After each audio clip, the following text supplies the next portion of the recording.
Hi, welcome to my kitchen.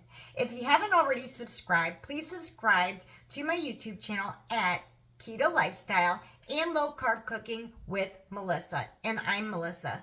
So today I'm going to be making a really delicious side dish that you can pair up with any protein.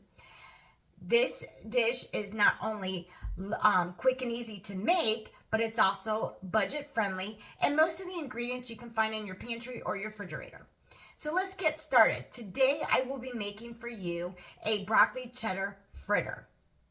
So the first thing that you want to do is get a pot and boil and steam your broccoli for about 5 to 15 minutes, depending upon the size of broccoli that you are going to boil. So if you're just doing a small thing of broccoli, you may only want to steam it for about 5 to 10 minutes. If you're going to use a large bag, you can either use fresh or frozen, or you can even cut off the stalk of a fresh broccoli in a pot of boiling water for about 15 minutes, just so it's soft. And then you're going to take it off the burner once you have steamed it, and you want to drain it because you want to get all of the water out of it. So once your broccoli has steamed and it became soft, you want to go ahead and take your broccoli and put it in a colander to drain all the water off. So I'm just draining it, and then you just want to leave it sit in the colander until it cools.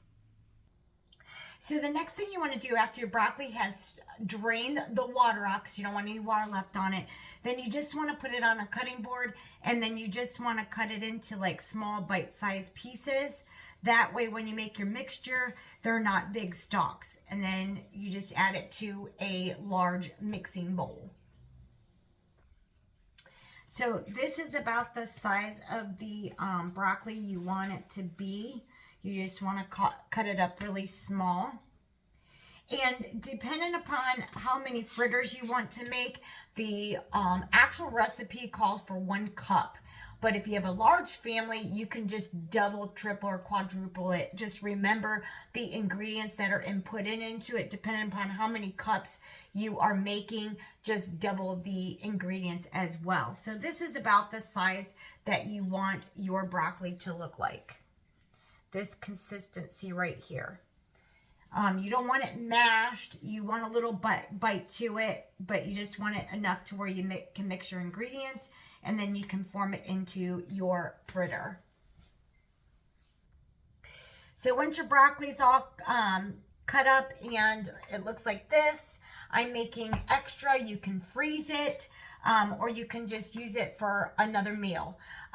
So you want to make sure it's cool when you shred it up. Now you can boil the broccoli ahead of time and just put it in the refrigerator when you're ready to mix the ingredients. You can also go ahead and mix all the ingredients and once again leave it in the refrigerator, and then when you're ready to fry it up, just go ahead and pull it out. So you can do that ahead of time, and then that allows you a little less prep time when you're making your protein. Okay, so now that I have my broccoli, I used 4 cups. However, you can go by 1 cup, 2 cups, 3 cups, or 4 cups, however you want. But I'm basing mine off of 4 cups because I would like to make extra so that I have it for a couple different meals. So I'm going to go off 4 cup. Just remember, if you're only going to do 1 cup, then you just cut it down with the ingredients. So the first thing I'm going to do is start off with the 4 cups of broccoli that's already been, it's already been prepped. It's been cooked, and it's softened, and it's been cut down. So now I'm just going to add my cheese. So now you just want to continue adding your ingredients. So I'm just going to use 1 cup of mozzarella cheese. I like mine really cheesy.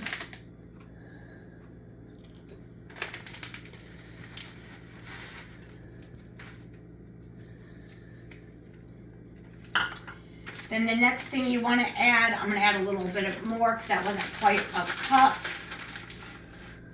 All right. The next thing you want to do is go ahead and add in, because I'm using 4 cups of broccoli, I'm going to add 4 cups of mild cheddar cheese.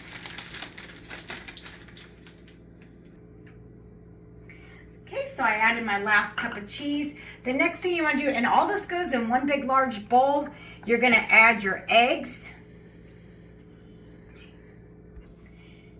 So once again, you want to add 4 eggs. because I am doubling my batter. Next, you want to add in your seasonings. So I'm going to use, it calls for Cajun seasoning, but I don't like mine very spicy. However, you can use Cajun seasoning or any seasoning of your choice. Okay, so the seasonings that I'm going to use in mine is, I'm going to minus the Cajun seasoning. I just don't like very spicy, but you can use any spices you want. So I'm just going to use about 2 tablespoons of my garlic powder. I like to make a big batch because I like to freeze the rest for other meals. And then I'm just going to use some onion powder.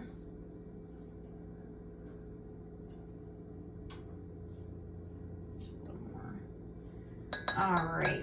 So what I'm going to do is go ahead and give this a quick stir.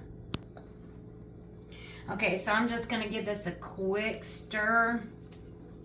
So this would be good if you have a large family. Now, if you don't have a large family and you just want a couple of these fritters for your protein that you're having that night, whether it be chicken, steak, or pork chops, I'm making a garlic Parmesan cheese crusted pork chops. I actually have them in the oven. So if you want to follow my video on how I made that, then subscribe to my YouTube channel at Ketolifestyle and Low Carb Cooking with Melissa.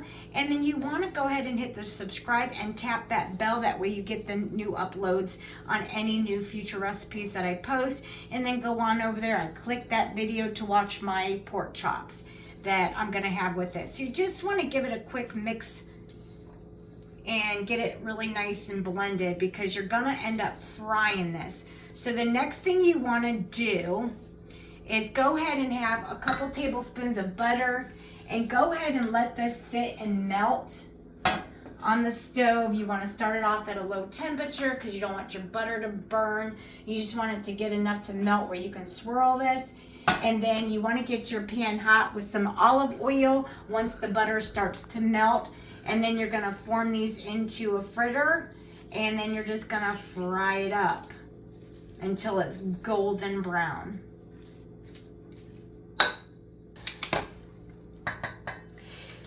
So the last thing that you want to do is go ahead and add some almond flour. This is going to help bind everything together. I'm just going to add about 3 tablespoons of almond flour.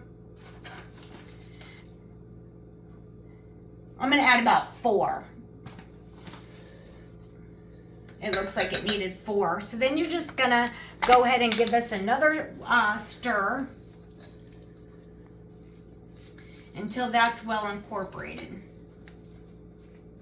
So I have my butter in there and I have my oil. The pan is hot, so I just form these into a fritter size, and then I'm going to transfer to the pan. Just put maybe about 4 in at a time because you do not want to overcrowd your pan. So before your fritters get done, you want to line a baking sheet with the parchment paper, and as each fritter comes out, then you can just lay it on the parchment paper. That way it doesn't stick, and just let the grease and the juices drain off and let it sit for a minute. So this is what it's looking like. As soon as it bubbles up around the edges, then you want to flip it. So I just flipped my fritters, and this is what it looks like so far. Nice and crispy. That's what you want. So you want to get this nice golden color on both sides.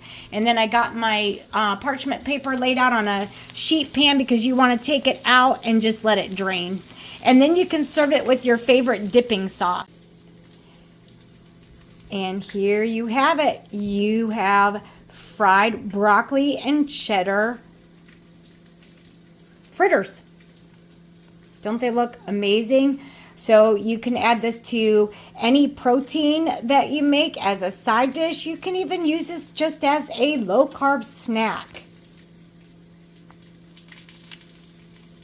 And use any dipping sauce you like. You can even just use melted cheese. You can use a ranch sauce. Any type of sauce you want to use for it. So I'm making a garlic Parmesan crusted pork chops, and that's what I'm going to have that as a side. So if you have not subscribed and you enjoyed this video, please subscribe at Keto Lifestyle and Low Carb Cooking with Melissa. Click that bell, that way you get all the new content that I post with all the wonderful and delicious low carb recipes. I keep it keto, I keep it low carb, I keep it budget friendly, and most of all, quick and easy. So I'm going to go ahead and give this a try, and then follow my next video and check out the video on my garlic parmesan crusted pork chops, because they're going to be amazing, and then you will see this featured with it. Enjoy. Have a great